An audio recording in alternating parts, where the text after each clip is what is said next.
into our second panel. And the title for this panel is... Sorry, can we have it not so... It's very echoey, right? Do you guys feel it's echoey? It's... Test. It's very echoey.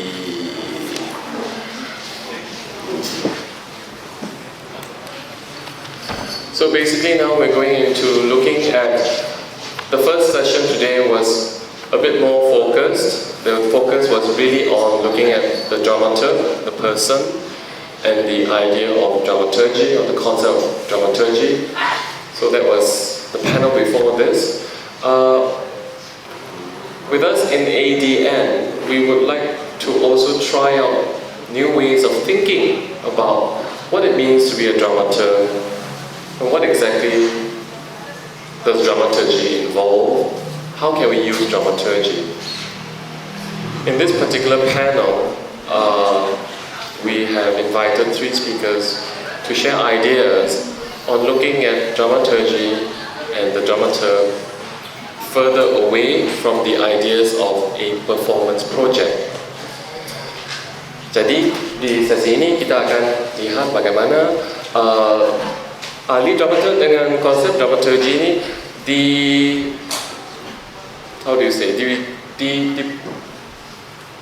dipaparkan atau dilihat dari secara luas.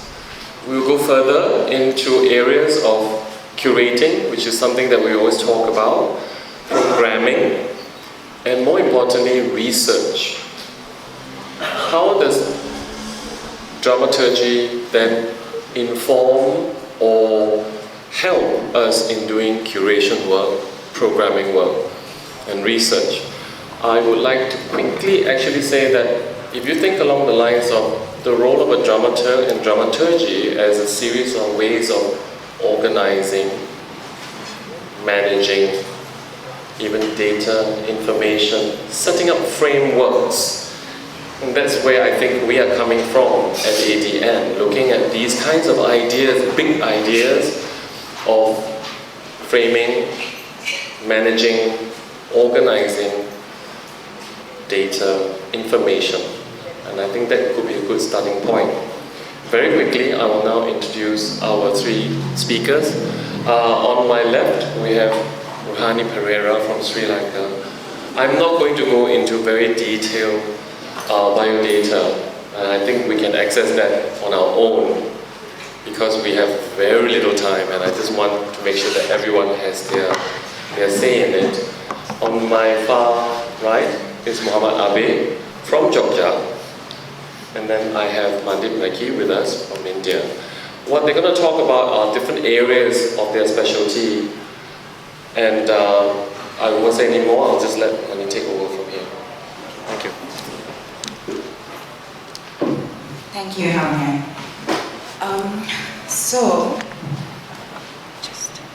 If you need help, let me know. I just need to open that.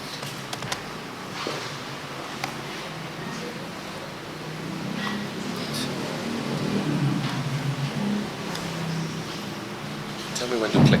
Yeah. So I just was thinking about the idea of subjectivity, and I titled it for myself, A Place to Speak From, because this is how I think about myself as a performer when I'm performing, and also when I'm engaging with artwork in whatever capacity. I decided to look at research and curation because that's what the title of this panel is. I started with a question, which is how do we locate subjectivity in art trajectories? And on whose terms do we locate subjectivity? What kinds of curatorial strategies can we use to think through this idea of subjectivity in art, even as materiality and practice can sometimes displace the subject? So that was the question I just started with, and I thought I would just share very quickly an experience of being in an artwork before going into talking about the curation of artwork. So in March 2017, I worked with the collective of performance artists called the Performance Platform. This platform is loosely structured to bring together artists so that we can think about performance, talk about performance, critically reflect on performance. Slow, sorry. On the very last evening of this performance, very close to the closing, an Austrian artist named Katrin Amuri-Volger made an announcement that she was collecting DNA. And if anyone wanted to participate in this act of contributing DNA, still too fast? Yes. Okay, in this act of contributing DNA for her artwork, she had set up a room and we could do this in private. So she had just one request. She wanted pubic hair. Pubic hair. This is what she was collecting. And my first response was a reaction. And I didn't want to be a part of it. But suddenly DNA, something that I leave behind all the time, whenever I touch anything, when I sit and I get up, I leave behind it all the time. But suddenly I felt ownership of this thing that I leave behind all the time, and I didn't want to be a part of this exercise. Then, predictably, when they started dismantling the artwork, I wanted to be a part of it. So then the artist left me there, told me that part of the room was already cleared, but I could experience what was left. And she gave me routine instructions. She said, sit on a chair, there's a scissor in front of you, and gave me a small brown paper bag. So the door closed behind me, and I just remember quite viscerally what I experienced. There was one bulb in the room, the light was on. When I sat near the window, I could hear everybody outside. And somehow I didn't want that. I wanted it to be private, because it felt like our rite or ritual or something bigger than what it was. I smelled fish. The whole day, apparently, they had left fish in the room. And those who had been in there earlier must have seen it, but I didn't see the fish. What I did see was a big wet patch on one side of the room, and I was like, do I smell fish? Were the fish really here? Do I smell of fish? And when I sat down, there were two chairs, one in front of me, and on the chair that was directly in front of me, there was a mirror. And I spread my legs and I looked, but I couldn't do anything. I sat there for the longest of time, looking at this place in between my legs. I pick out the scissor. I can't move beyond that. And it's that kind of muteness that I'm interested in, that inability. What happens when we are in these positions of power sometimes, when we are in these artworks, when we are in these places of doing and making. How do we create spaces of muteness? And how do we work with spaces of muteness? And so with that thought, I'm going into thinking through a curation process that I did in 2014 as a part of the Colombo Art Biennale. So the larger focus for the Art Biennale was making history, and it was a logical third edition, coming after Imagining Peace and Becoming. Imagining Peace in 2010 and Becoming in 2012. This was the live art segment, and I had four very simple principles. One, I was interested in the artwork, right? What the visual artwork was. So this, for example, what you can see is Rakhi Peshwani's Inside the Melancholic Object, an elegy for a migrant worker. The artwork was just already interesting, already beautiful. It had its own being and it had its own sensations. So I was interested in that as a first step. I was then interested in certain performers, people I had been talking to for a long time. Jay Paula, my collaborating partner in Floating Space Theatre. Eva Wegner, who is a yoga practitioner and a movement artist from the south of Sri Lanka, who I've been watching. Kumari Kumaradamage, a writer. So suddenly I realized I was not really interested in live art or live artists. That was what I had inherited. And I was negotiating as the thing that was told to me to do. But I was really just interested in people working in different forms and how they were going to experience and work out their performance response to something that I had given them as a starting point. And this starting point emerged through conversations. So actually with Eva, what we did was to think about migration, who gets caught up in migrancy. Actually, if you look at the work, it's cotton and coffee. And there's sort of coffee stains, which kind of is reminiscent of sweat stains that kind of go all the way up And one of the things that was important for us in our process of talking about how we're going to come up with a way of approaching this work was to not look at it directly, but to approach the work from under it. And when we approach the work from under it, the weight of the work, the weight of the idea of women in labor, and then the idea of labor and women as relevant to the Sri Lankan context, in terms of stateless people, the Indian Tamil community in Sri Lanka associated with the tea plantations, in terms of labor that goes out of our country, in terms of women's bodies that go out of the country, become relevant the moment we started thinking of weight and started to look at the image from under it. So the site then that started to work for us in this particular piece was actually underneath the artwork. And Eva started working with moving the work from the underneath up as opposed to approaching the work from where we always do, from front.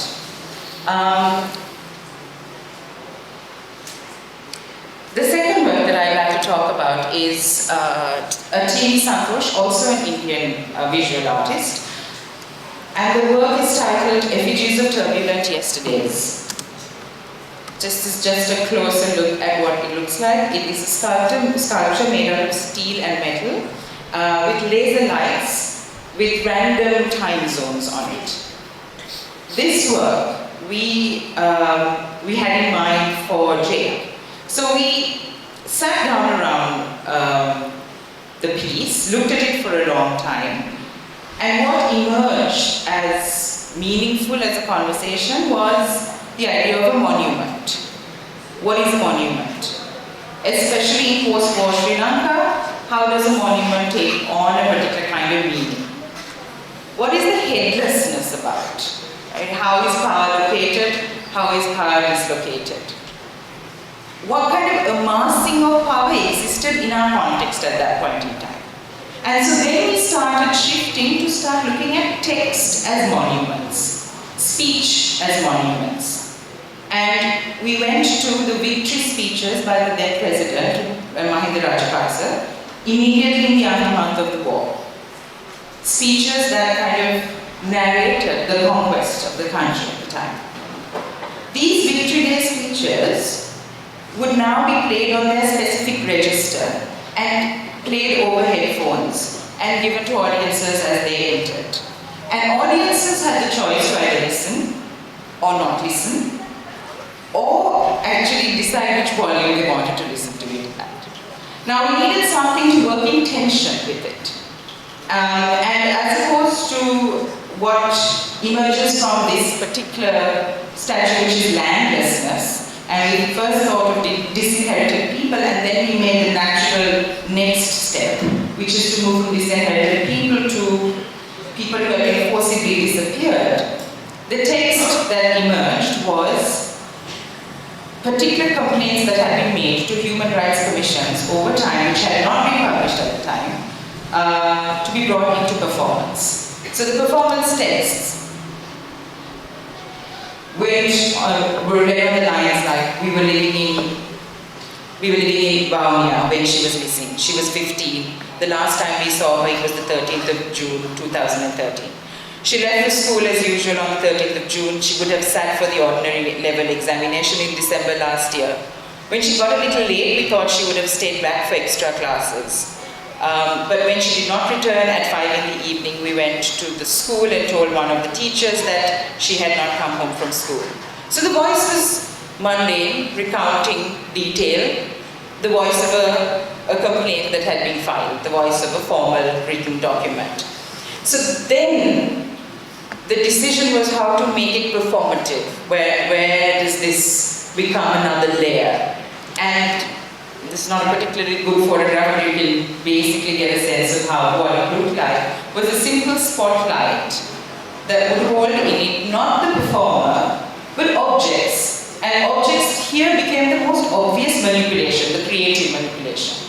Where in the absence of a body and in the presence of text, how do we make a body present? And that was to bring with certain objects that we began to associate with the particular text concerned. So with this particular text, what we had was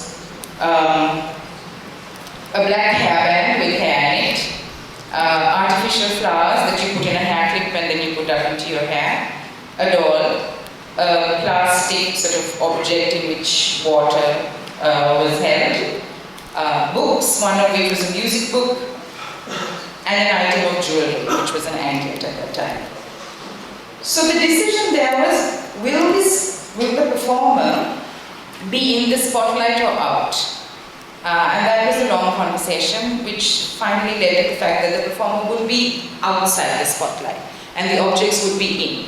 And all he would do as he spoke the text was just to kind of lay his hand on the objects at a particular time that he decided he wanted to lay his hand on the objects. In effect then, what became present was that there was this other line of storytelling that would happen juxtaposed with the victory speeches, and at any given point an audience was mediating both these two layers. The victory speeches with the voices of the forcibly disappeared.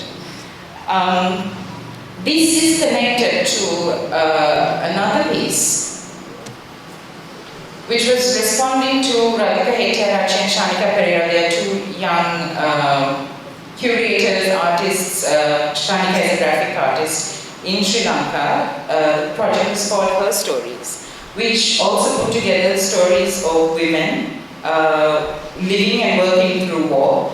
And what you see in this image is actually the stories, the texts kind of hanging down off of the graphic art that was developed for...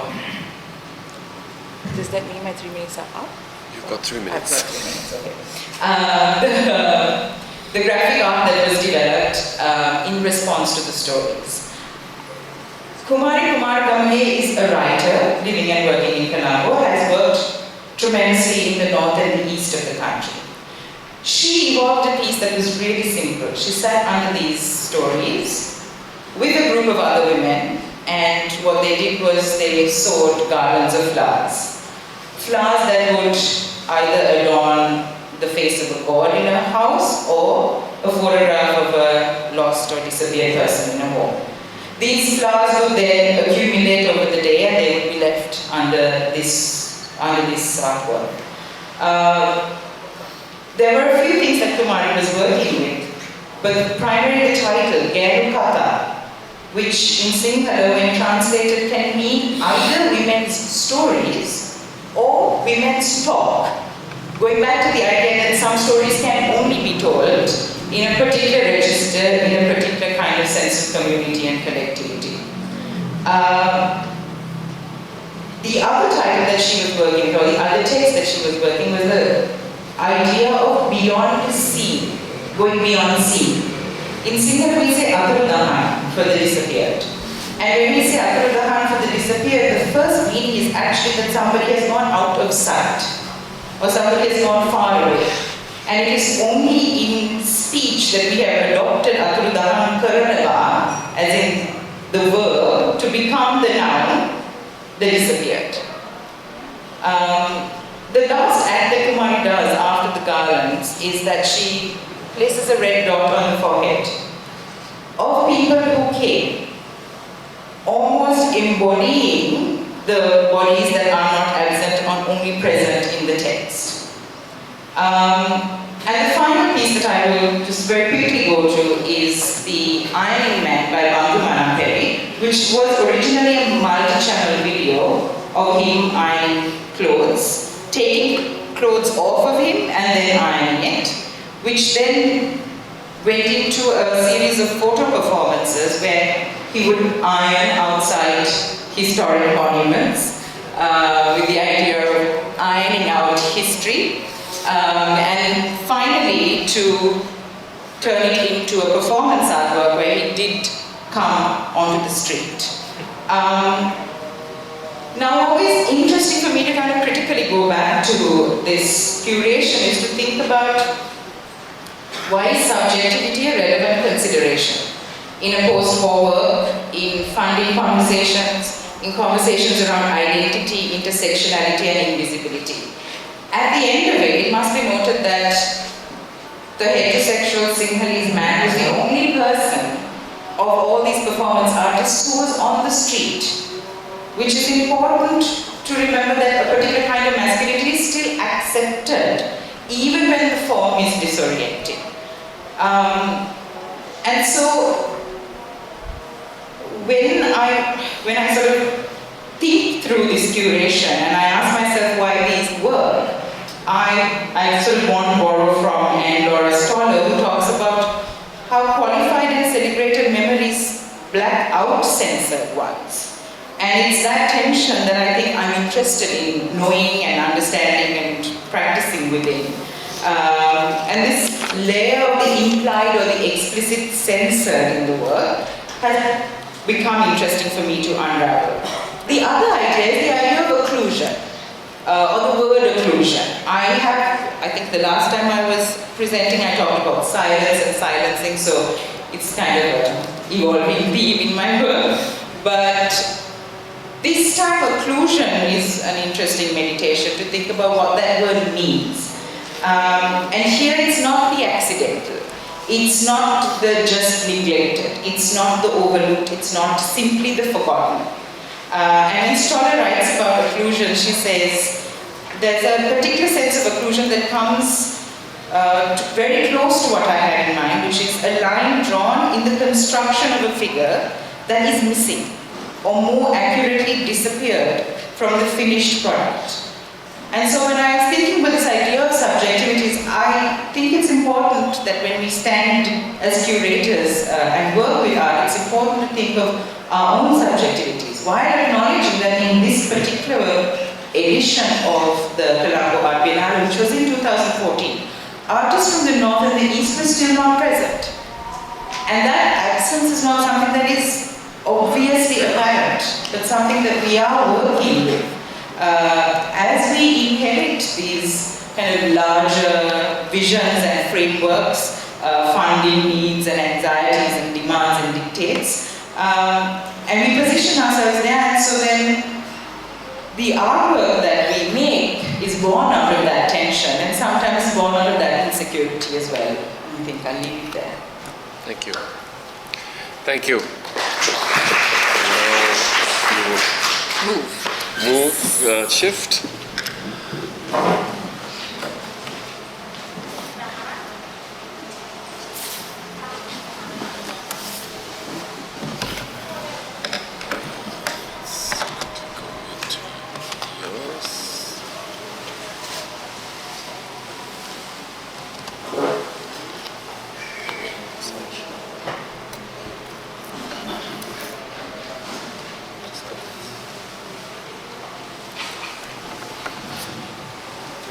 Yes, you do. Yeah. Sorry, we're recording. Forgot. Okay.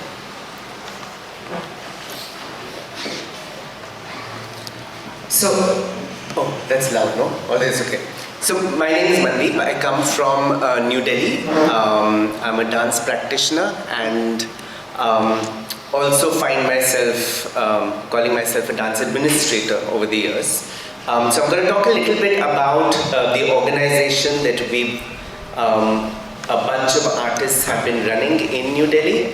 It started in 2007, and I'm going to talk a little bit about what happened before 2007. In 2005, about 3 of us were, so the founder of Gati Dance Forum, Anusha Lal, and a few other choreographers. We met in Anusha's living room, and we thought of making some work together. And while we were making this work, we realized that actually we spent 2 summers just smoking cigarettes and having a lot of coffee. And we began to sort of talk about why we weren't motivated enough to make any work, at that time. And it was quite clear that why we didn't want to make any work was because there was, we were working in her living room in the month of June. It was 47 degrees. We didn't have a floor to dance on. We really felt like we could have made anything and there was no community to give us feedback or to have a conversation with. Of course, money was another matter altogether. We also realized that we had no audience, that our parents were eventually going to come and watch the work, possibly in that living room, and clap and go away. So we really, out of absolute lack of motivation, we spent 2 summers literally just lamenting about what was missing for us in the field. By the end of those 2 years, it was quite clear to both Anusha and me that we wouldn't be spending a lifetime complaining if we didn't do anything about it. So it was quite clear to us that actually we didn't want to spend any more summers doing this. So in 2007, Anusha started a space. She got a basement from an aunt in Delhi saying, oh, I know you're a dancer, why don't you use a space?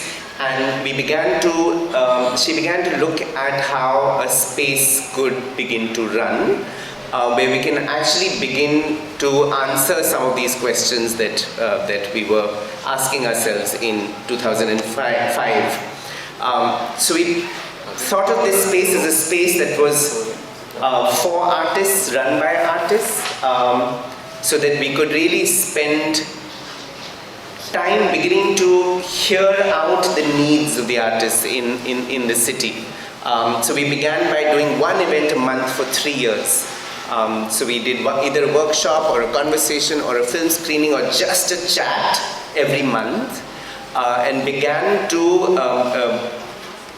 build a dialogue around what we all thought was the dance practice was at. We began to sort of puncture these walls that we thought we had created between us, because it really felt like we all worked in isolation in the city, and we began to come together. Even if we didn't come together to work together, we came together to begin to have a conversation. And in those 3 years, there was a daunting kind of list of areas that emerged that we began to think of as areas that we needed to work on in our field. And it was quite daunting at that time, because we were also, I was in my late 20s. It felt like, where is the time going to be to make your own work if you're thinking about all of these things? But of course, we started step by step, and I'm going to talk through a little bit about some of the projects we began to formulate from there on. So one of the projects that we began was Ignite. It was a festival dedicated to contemporary dance in India to begin with, and then we began to think about South Asia in the later editions. But the idea was for this festival to really be an incubation space for work in the subcontinent, so that we could really just make our mistakes, come together, begin to map where the field is, begin to think about vocabularies that we require to talk about the work, the specific kind of work that was emerging from the subcontinent. We had a residency called the Yellow Line Project, where we invited filmmakers to collaborate with choreographers to step out into the city and engage with the city of Delhi in different sites and begin to create short dance films. We had an advocacy project that we had on for about 6 years, where we looked at, just like how we started in 2007, that you couldn't only be an artist living in India at the time, where you had to be an ecology builder as well. You just couldn't have the privilege of being the artist. We felt like that was something that we wanted to work on, about how to engage artists in the field to begin to think about how to engage with ecology building. So what we did was very shortly a project which mapped about 168 spaces for performance and rehearsal in the city, to look at which ones were functional, which ones were defunct. And you realize that 168 was a big number, but maybe there were about 15, 20 that were functional. And by the end of the research, we also found out that almost none of the spaces were curated spaces. Almost none of the spaces were community spaces. So you didn't have access to these spaces because they were commercial spaces, even though they were set up as community spaces in the 1970s. they were really commercial spaces now, so you paid way out of your pocket to be in those spaces and they weren't available to you. So through the research we began to think about building a space together as a community, as a performance community. Eventually we did have a black box, the first of its kind, emerge in the city from this project. We published a book called Till Pause Shift a couple of years ago that looked at developing, nurturing young writers in the field, because we felt like that was really a missing link as well. And from that we have now got an annual journal that is starting this year, a little later, that generates new writing on the body and the performative every year. This is one of our longest running projects. It's called the Gati Summer Dance Residency, where we invited about 6 choreographers each year in the summer to start thinking through choreography in a sense that in India, where there's a whole lot of classical dance, choreography is one thing that we don't quite dedicatedly think about. Like if you ask many of us who are trained in classical dance are not able to make a distinction between dance and choreography. It's sort of, well, some of us have even sort of figured that it's been given to us by our gurus or it's been given to us by God. It's sort of, choreography just arrives somehow into the body. So this was a space for us to think about what are the kinds of ways to start generating work, what are the questions around which you start generating work. And in a way, what you were talking about, this exchange between artists became integral to this residency, where we brought in people who would provoke at some point, become the listening ear, become the outside eyes through the course of the residency, and that became a really important aspect of the choreography. Of course, we thought very much about the fact that mentorship was a very top-down kind of an affair. Yeah. So then how does one really look at outside eyes as a way to define this role? That you're beginning to throw up ideas, propose, provoke, but you're still an arm's length away from the work itself. So all of these, about 8 years of work, began to feed into this program that we have just launched at Ambedkar University, Delhi, which is a 2 years master's program in performance practice, dance. The research for this curriculum actually started with us identifying about 5 strands that we wanted to base the program around. And we asked about 40 to 50 practitioners / scholars in the country to propose material and modules. So at some point we had a whole lot of material to deal with, and we began to work through the material and began to structure this. So in a way, what was interesting for us was to go back again to a larger network of thinkers, practitioners, to start thinking through what the curriculum for a master's program could really look like. So it wasn't like in the beginning of the organization, it was important for us to really carry the field with us. So in a way, what the masters and all the projects that we've been thinking about till now, I'm going to just sort of begin to think about some questions that we have come away with and we continue to think about.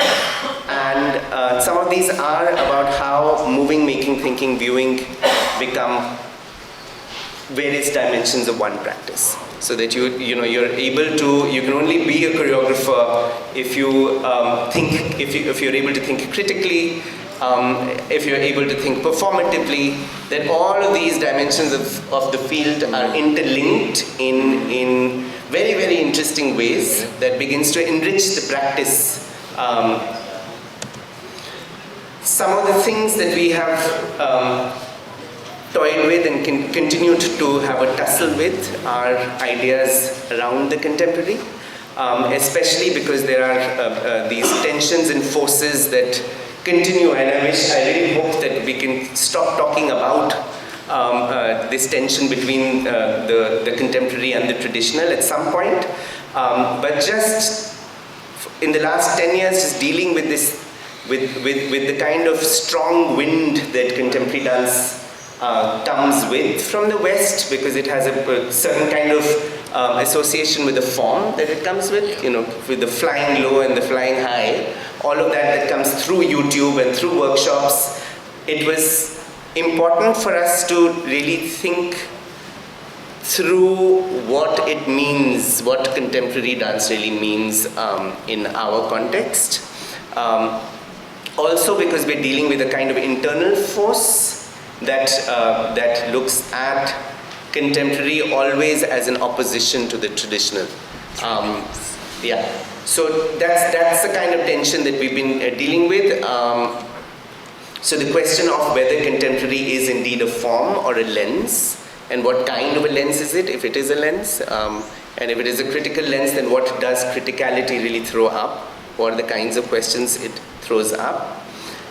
So this continuing to deal with this dilemma of Indianness that you've inherited, because everything you do from the perspective of classical dance always carries with it the burden of 4,000 years of Indian history. Then how does one begin to tussle with that tension? How does one still engage with the forms without throwing them out completely? Because you don't want to throw the baby out with the bath water. Then really beginning to see how the nuts and bolts of these forms can be loosened up a little bit, where they become resource material for new work.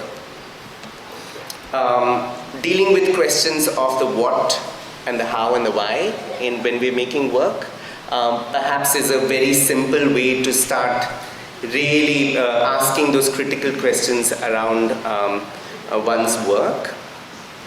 And the same questions sort of also being looked at through different kinds of tropes, to look at form, identity, descent as a way to look at these critical questions. So questions of what are the questions around form, how does one bring in one's own identity into the work you make, where do you locate descent in the work, and in a way it's sort of thinking through whether resistance really is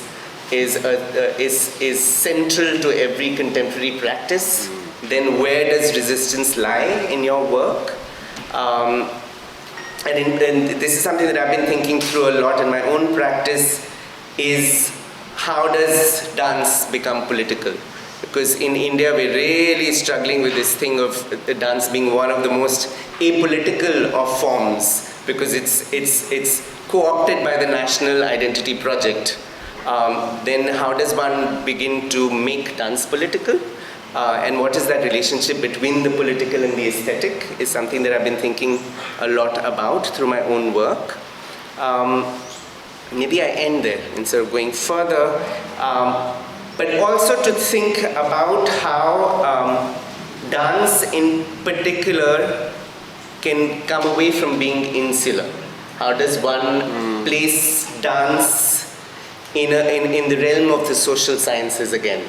Like Chandralekha says, what is the relationship between dance and life? How does one infuse a life into dance again? Whether these constructs of space and time, one can zoom out and look at histories and geographies through, and politics through the body. Perhaps that's a way to look at it. Whether dance indeed can be looked at as a mode of critical engagement are the kinds of questions that we've been dealing with. Thank you. Thank you.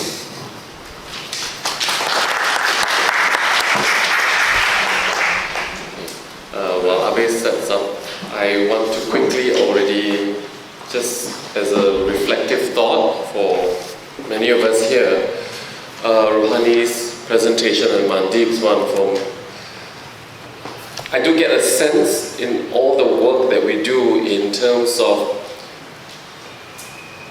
devising or producing programs or curatorial ideas and frameworks. There is this very, I think, fundamental activity of mapping. the survey comes into play a lot. And the survey here is not just in terms of a physical space or geography, but mapping in the larger sense of even mind mapping, mapping out ideas. Ruhanie's three very pertinent or rather striking examples and how she described it for me was again this quite took us on a journey of how the thought process went from one to another level to another layer of criticality, to use the word loosely. And in Mandeep's case, the mapping was a little clearer because it started from almost zero, I can say, in the living room, right? It was zero. And then there was the basic premise of needs to be fulfilled. What kind of needs were there when these artists had so many concerns?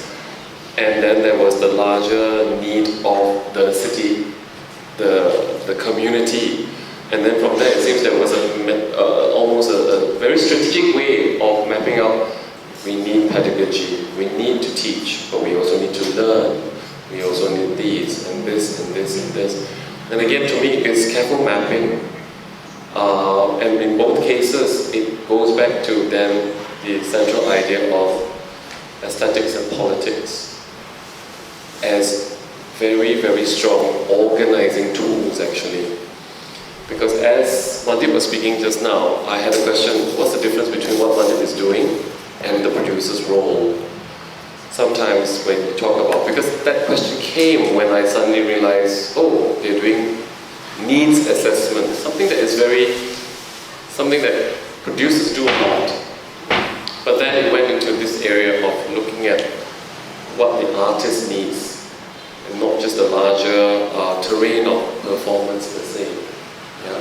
Okay, and now we're on to another interesting case study Abbe will speak about. Please take it away, and then. Thank you. Good morning, everybody. I hope you still have energy. You will. Okay. So I will give a quick presentation about my recent research. It's resulted on an exhibition here just 2 months ago, I think. My research, I'm not doing it alone. So actually, the first Linda, one of the organizers of this also, ADN, offered me a chance to collaborate with her to do a research about Bagon Kussudiardja. Bagon Kussudiardja is one of the famous dancer and choreographer from Jakarta. He's quite big in Indonesia also. When first she offered me that chance, my question is, what else we need to talk about Bagon? Because he is already published so many books, so many people already write about him. But then Linda told me that she got access to Bagon archive, and so maybe we can get something from there. So yeah, we do it for a few months. We go to Bagon's archive in his house, and yeah, we found a lot of documents, photographs, newspaper, mostly from 1950s, 1960s, and also some of it is not about Bagon himself, but also about artists of Yogyakarta in 1950s. So, okay, we try to do this research, so we collect all the archive, and we try to read as many as books about Bagons, and yeah, we decide to try to talk about Bagon's early career in the 1950s when he's about in his 20s, and from there we try to also, because we find another Bagon colleague, Wisnuwardana, also from Yogyakarta. And they both go to United States in 1957 and 1958 to study modern dance there. So we try to talk about these two artists.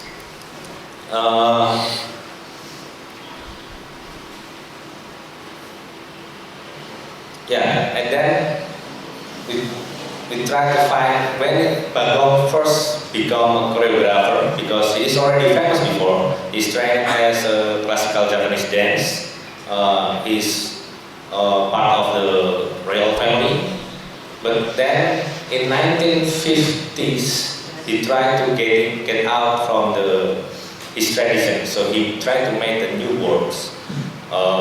In 1953 or 1954, he created two new works that is very different from the Japanese classical dance. Even though he used some of the method of classical Japanese dance, but he modified. It's at the same time, the Indonesian first president also promoted the idea of national identity, and the president promoted the artist to go to another region. If you are in Jogja, you learn Sundanese dance or Balinese dance or Kalimantan dance, and it happened everywhere. So the artists learn new method of dancing from another region. The president also sent art mission abroad, to Chinese, to Europe. I think the first one is to Sri Lanka in 1952. Yeah, and Bagon and Wisnu, two dancers from Jakarta, also involved on that missions. And in that missions, it can be last for months, 6 months, 8 months, and in that mission, all the artists from different regions of Indonesia meet and exchange about their knowledge or their tradition. So they can, after that mission, they can create a new works that shows the identity of Indonesia. That is what I say, what I am Linda naming as a hybrid identity of Indonesia, because it's not Japanese or Sundanese. It's mix of both. It's not only Balinese, but Balinese mixed with Sumatra. Also, like Bagon or Wisnu in Yogyakarta, they try to get out from the classical Japanese tradition, because they have this separation of high class dance that usually slower, usually more soft, with a lower class of dance that more raw, more rough, and more dynamics. And interestingly, also from Bagon's archive, we found that he already have dance magazines from 1950s, early 1950s. So he knows what is on trends now in the dancing in Europe or United States. So he learned first by magazine, and then he got a chance to visit United States to study modern dance. They go there, 3 people actually. Bagon and Wisnu from Jogja, and one woman from Jakarta, Setiarti Cairo.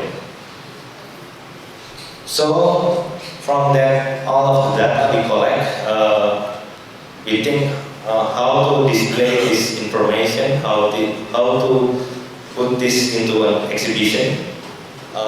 So we think, let's make a timeline. Let's make a timeline that shows how Bagon and Wisnu Karim from 1950s to 1965. And because we also need not only talk about Bagon works or Wisnu works or their career, but we also need to show how their works and career also affected by the politics, the national identity policy, and also in the 60s when the president have this campaign in 1961 or 62 Indonesia have a campaign with Malaysia, confrontation with Malaysia, and 1963-64 we have a confrontation with Netherlands in Papua. It also affecting the works of Bagon and Wisnu, because in 60s they made more works that shows more patriotic, more like national pride, and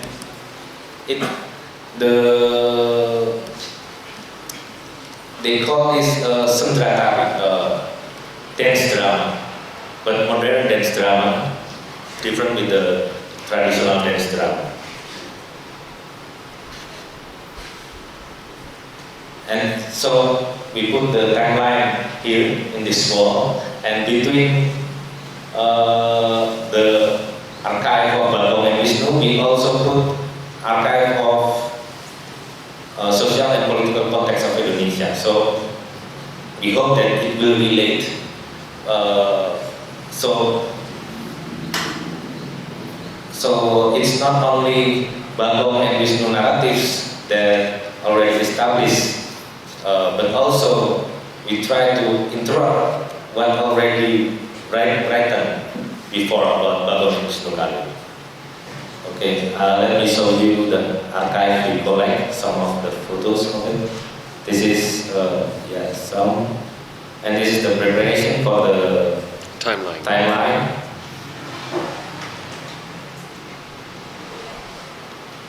This is archive from 1950s. This is one of the methods in the Bagon Dance School, because after he came back from the United States in 1958, he made a dance school here. Because I think he needs a dancer for his works, and he cannot find it from the classical Japanese dance school, so he created a new school for the people who want learning modern dance. Ada gambar yang Bagon. This is when he goes to Europe. Kemana? Lupa nggak apa. And this is what is the exhibition.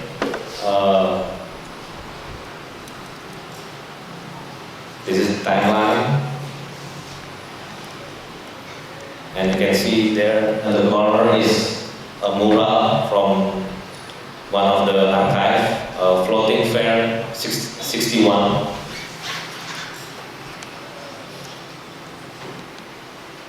This is a reconstruction of one of the Bagon early works, Cavalries.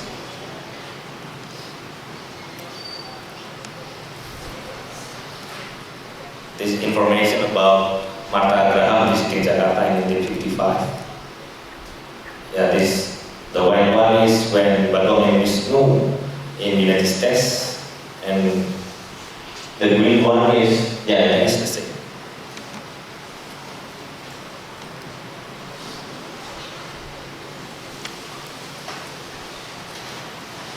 So, from the collecting data and archive and in the exhibition, we learned that one of the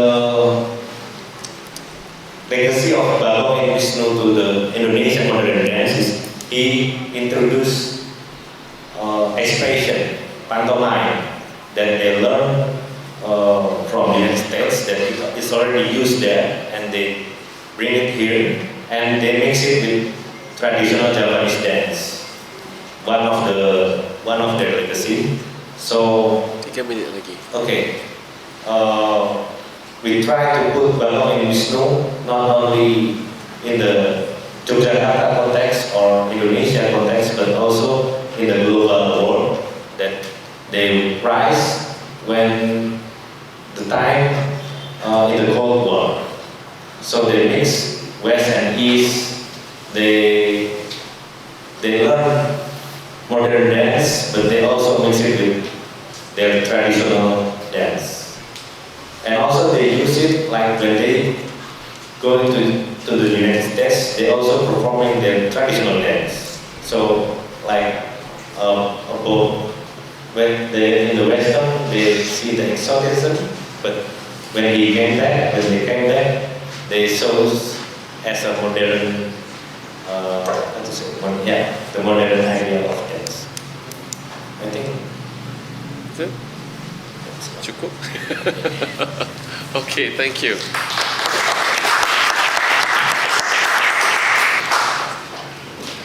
Okay, thank you so much, Naveen. So we're going to spend a bit of time now to go into Q&A, and before we take questions from the floor, it's also good then, we've been talking about context, right? I started with proposing the idea of mapping, and then there is Abbe here who's not exactly mapping, but locating. Essentially, the question of locating and positioning, I think, is an important one in Abbe's case, where the location and the positioning is all about putting it in the right context. There is a whole generation, new generation of dance practitioners. I can safely say this after speaking to some of you, and even in Malaysia, that there is a disconnect of their historical knowledge of dance developments in their locations. There was a need to try to educate, inform of these dance masters from that particular era. And one of the things that struck me about the exhibition, I've seen the exhibition myself, was the actually careful laying of the particular period of this 1950s cultural mission to the world, right? America, Europe, was then to parallel it or to put it side by side with the socio-political developments, happenings in the larger context of Indonesia and the idea of nation building. I think that was the point, that was the important point, that art doesn't happen in a vacuum. It is always something that not only reacts, but also then to provoke social, cultural, political developments. Yeah. So again, it's about a particular way of thinking. We didn't talk about this a lot, but in our early meetings in Asian Dramaturgs Network, we talked a lot about dramaturgical thinking and the dramaturgical consciousness. And I'll be the first to admit, for me, I'm still trying to work out what exactly that means. On very simple terms, for me, it is really about having a systematic way of looking or observing or even putting side by side different kinds of information, if you like, and making links with them in one way or another, finding the critical links of one data to another data. That's how I interpret it. I'm sure everybody else will have a different way of talking about it, thinking about it. Yeah. So now that we've got a bigger picture, can I invite questions? As you can see, the first session was very centered on particular ways of looking at dramaturgy and dramaturging even, and the dramaturg, specifically to performance projects. Whereas here we're looking at the wider landscape of arts, but very related still to performing arts. Do we have a first question? And please feel free to ask the question in Bahasa Indonesia, and we'll try our best to If we have translation, I think it would help. Yeah, we will try, yeah. From a live translation. Sorry? You want to, can you come and help us then with the live translation? Yeah? Yeah, that question. Mic, please. We need the mic. I just want to propose to everybody here that, we're talking about Asia, and we have we have 3 locations. We have Sri Lanka, and we have India, and we have Indonesia. And, our histories are, very interrelated in some ways through processes of colonization and, emergent nationalism, and charismatic leaders like Sukarno, Nehru, and early in Sri Lanka, trying to form new nations and that kind of thing. So, what is the role of the arts, and what is the role of dance, and what is the role of theatre in this nation building? It's a basic question. So, I feel you mentioned a very interesting historical fact that the first mission, art mission or whatever, was sent to Sri Lanka in 1962. 52. 52. Early. And I'm very curious to know more about these roots. Connections. These connections. Okay. And I think one of the things when you talk I'm about sorry, I think we need to give the translator a chance to. Kemudian saya ingin menawarkan, karena kita melihat dari tiga bundle di sini ada tiga lokasi yang sangat menarik, Sri Lanka, India, dan Indonesia. Ketiga lokasi ini punya hubungan yang erat sebenarnya dalam hubungan identitas nasional dan bagaimana membentuk bangsa-bangsa baru. Dan justru ABBE juga menyebutkan bahwa tahun 2052 Indonesia mengirimkan salah satu penarinya ke Misi kesenian. Misi kesenian. Iya, ke Sri Lanka.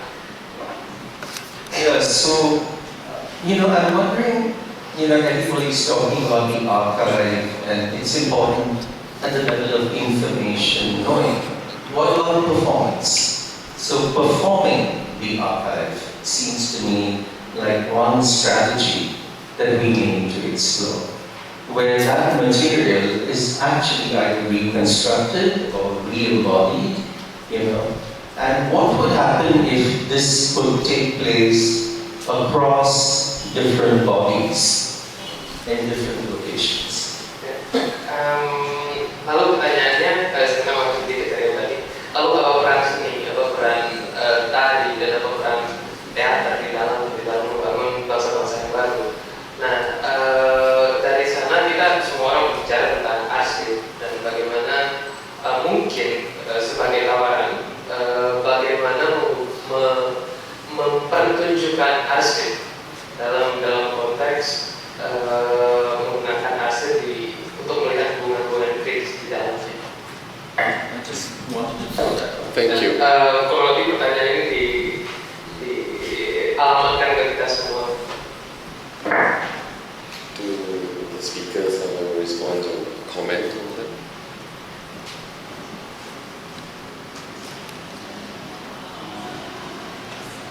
Okay, while they're thinking, yes.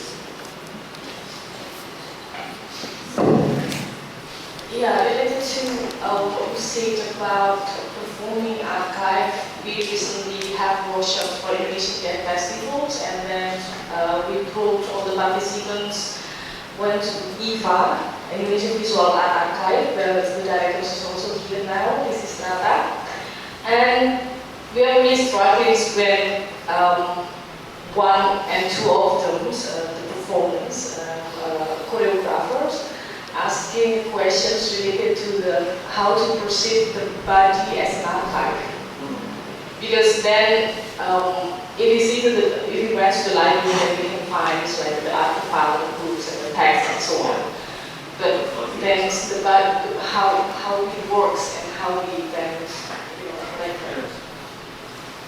break it down and then try to understand what inside and how the interrelations with the past, the colonial past, and also the trajectories of the like the Bagon and Wisdom. Like Bagon he's really influenced a lot in rounds of Indonesia because in the beginnings of his dance school, every district in Indonesia they send a choreographer or dancers to study in this place, or even from other country in Southeast Asia as well. Then now if you went to, then you go to some other places announced like in Kalimantan, then you find someone's dancing style still.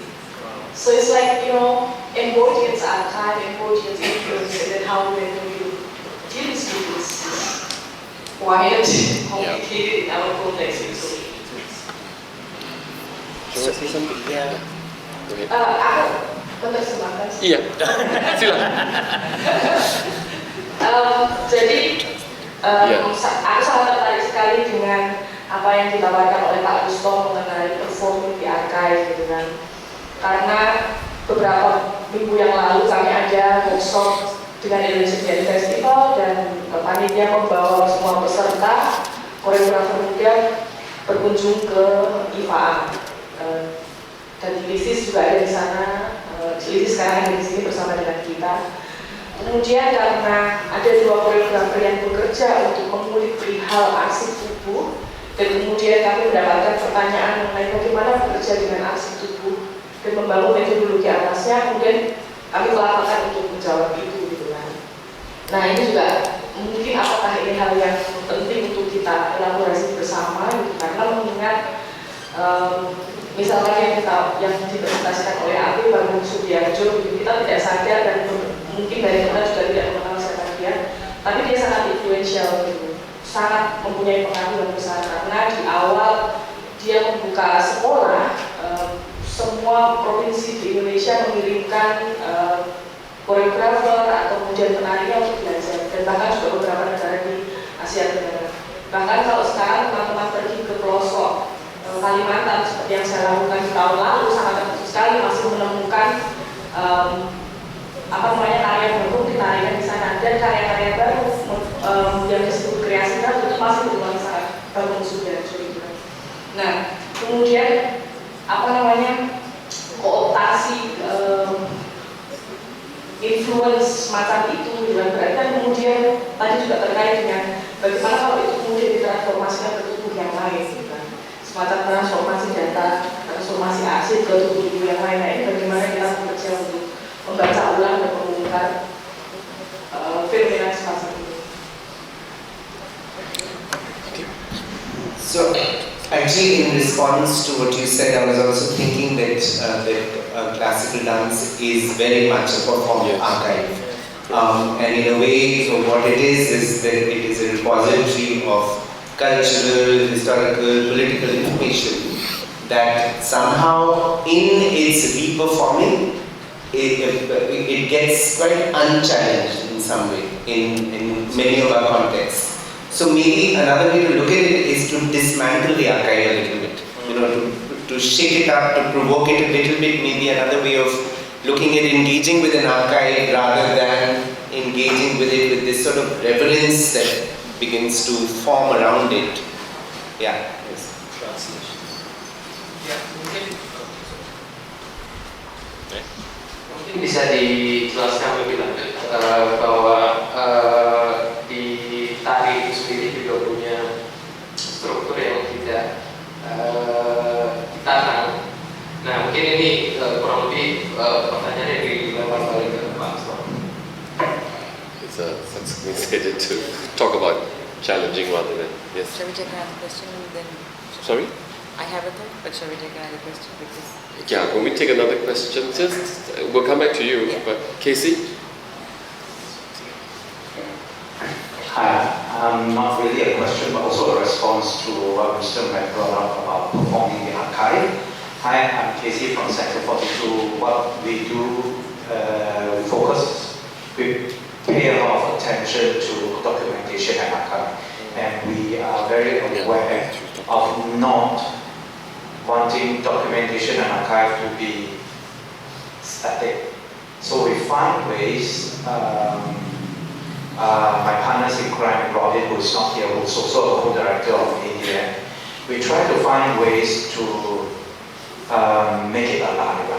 So we did a small project for Esplanade 10th anniversary, and then we did one for within Sector 42.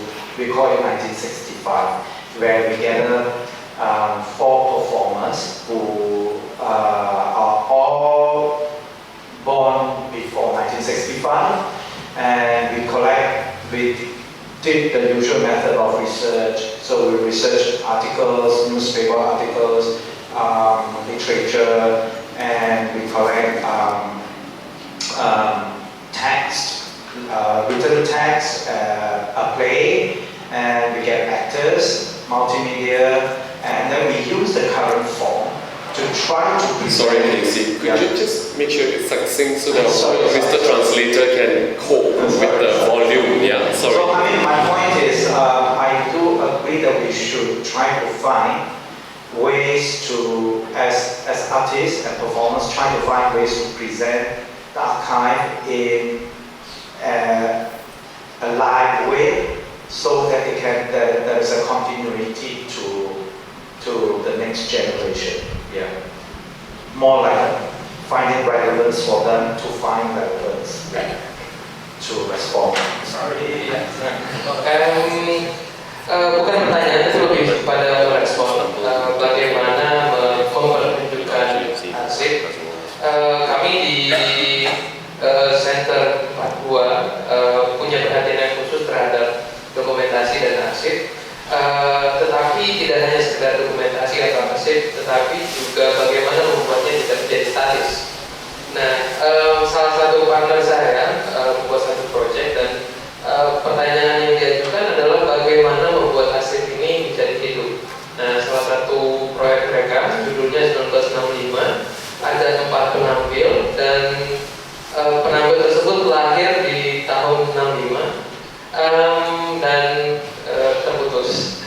Lalu kurang lebih saya setuju untuk mencari cara bagaimana menghadirkan arsip secara live atau menghidupkannya. Mungkin kesepakatan saja. Thank you. I think we have time for one more question or comment. G. So, for quite some time I have been looking at archives in terms of queer history in India. And I think that it's important, especially as a post-colonial exercise, because a lot of what the archive contains is colonial history. It becomes important for us to not look at the archive as something that you can extract information from, but to rather look at it in terms of the absence or the presence of certain things, and what enabled those things to be included in the archive or excluded, and what does the absence really say. So there's a lot of stuff that's going on about the ephemera in the archive rather than the typical recorded histories that we see. And linked to this, Ruhanie's presentation really spoke to one particular performance piece that I saw in Bangalore. It was part of this exhibition which was called Port of Kashmir. I don't know how many people here are aware that Kashmir is being brutally occupied by the Indian state right now. So there was an artist from Kashmir, her name was Maham Shamir, and she used the legal text of a particular case in which a schoolgirl was sexually harassed by the Indian occupation forces. And she uses that legal text, and this is interesting because legalese is usually thought to be a dry site. You know, it's not something that we think of in terms of performance. But she used the text of that to make paper mache, which is a thing that is quite exotic and from Kashmir, with golden leaves. And she put that in a glass case with, of course, the kid's name scratched out, and a recorded version of her statement playing on loop in the same room. So my question to Ruhanie is, you mentioned the Sinhalese artist who was using the ironing board and the ironing metaphor as a history that has been erased in terms of the genocide that happened there of the Tamil people. How would you read the subjectivity of a Sinhalese cisgender heterosexual man ironing out history? How would you interpret that? So I just give a bit of time to Okay, I'm sorry, but as moderator, I need to remind ourselves, all of us, please, if you're asking questions in English, perhaps it's good to keep the question really short and succinct and to the point. It is a challenge for all of us, I admit, but because we do want to make sure that we translate and all of us can get into the discussion. So please keep in mind when you ask questions or comments to keep it short and sharp. Sila. Saya simpulkan. Iya, kasih. Secara tentu kita melihat arsip secara historis dan bagaimana mengambil arsip secara mentah-mentah, tetapi juga pertanyaan antara kealpaan dan kehadiran di dalam arsip itu sendiri. Saya ingin merujuk ke paparan Ruhani bahwa di Bangalore salah satu penampil, saya kurang bisa menangkap judulnya apa, tetapi dia berbicara tentang satu anak yang mungkin melakukan dikenakan kekerasan oleh pasukan India dan mengacu ke penampil dengan setrika tadi. Ia sangat menceritakan bagaimana sejarah dihapus dan pertanyaan bagi Ruhani, bagaimana Anda menginterpretasikan subjektivitas dalam pengalaman heteroseksual, kurang lebih seperti itu. Yeah. Okay, that's more or less. Yeah. So what's happened is that the interpretation has come out in quite an odd way, but I think we all get the gist of it. So if you think your response is going to be a little long, you help us to Keep stopping. stop so that he could help. Alright. Thanks. So I had. Switch it on. So I had a comment. Just use it.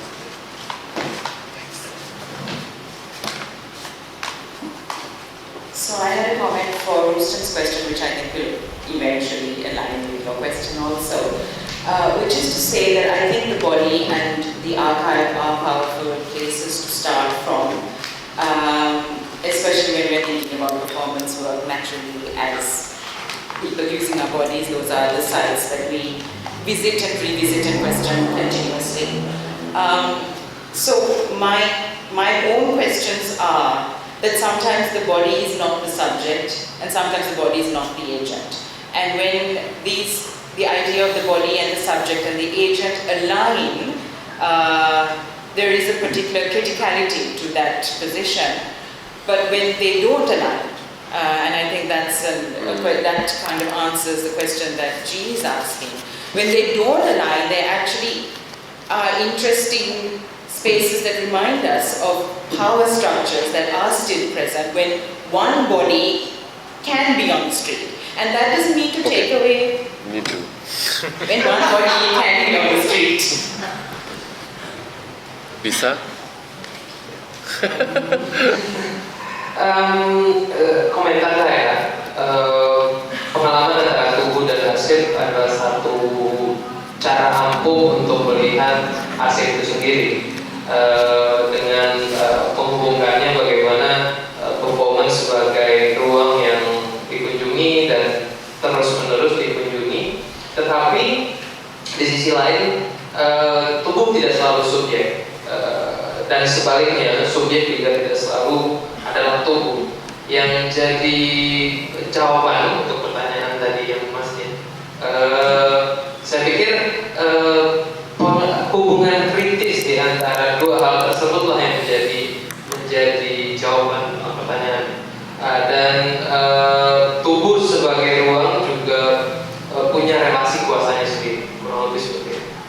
Terima kasih. Okay. I don't finish. One line. We are dangerously out of time. It's not going to be one line, sorry. Okay. It's not going to be, sorry. So it doesn't mean to take away from Bandhu's performance in that there is a commentary and a social historic trajectory in that body of class there. And the taking off of the shirt and the trousers and the ironing is legitimate within that body in his exercise of talking about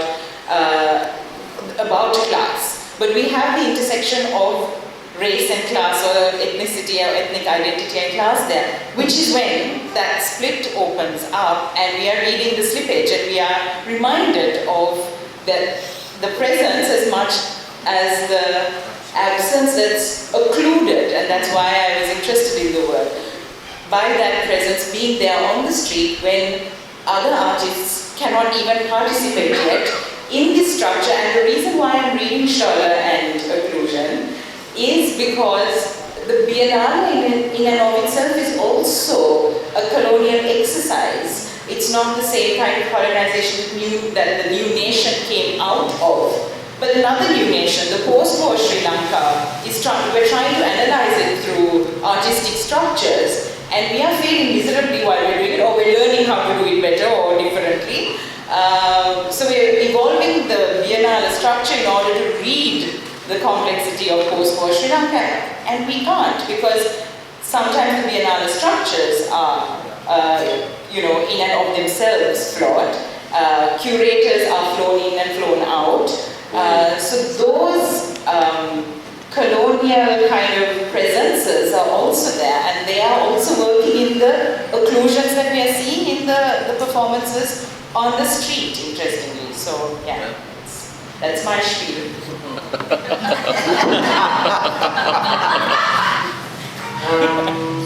Ya tentu tidak sederhana melihat performance yang ada di jalan, tetapi juga kita harus menyadari bahwa apa yang ditampilkan di sana adalah sejarah tentang kelas, dan bagaimana legitimasi tubuh itu sendiri juga tumpang tindih dengan etnisitas, ras, dan lain-lain. Nah, yang ingin saya bicarakan dan yang ingin saya perlihatkan dari slide tadi adalah bagaimana tegangan atau celah dari kealpaan yang sebenarnya dikeluarkan, tapi di sisi lain ketika kita melihat bahwa ini ditampilkan di Biennale, ada kehadiran juga yang dimasukkan atau yang disertakan.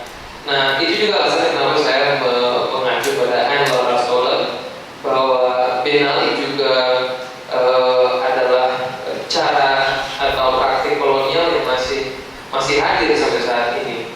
Melihat bahwa Sri Lanka adalah negara yang baru, dan melalui itu kita bisa membaca kompleksitas Biennale itu sendiri yang sebenarnya juga cacat, bahwa ini adalah kehadiran kolonial yang di sisi lain menampilkan ketidakhadiran dengan menampilkannya di jalan tersebut. Kurang lebih seperti itu. Thank you so much. On that note, sorry guys, on that note, we're gonna close this panel. Thank you very much. Please help me to thank Ruhanie, Mandeep, and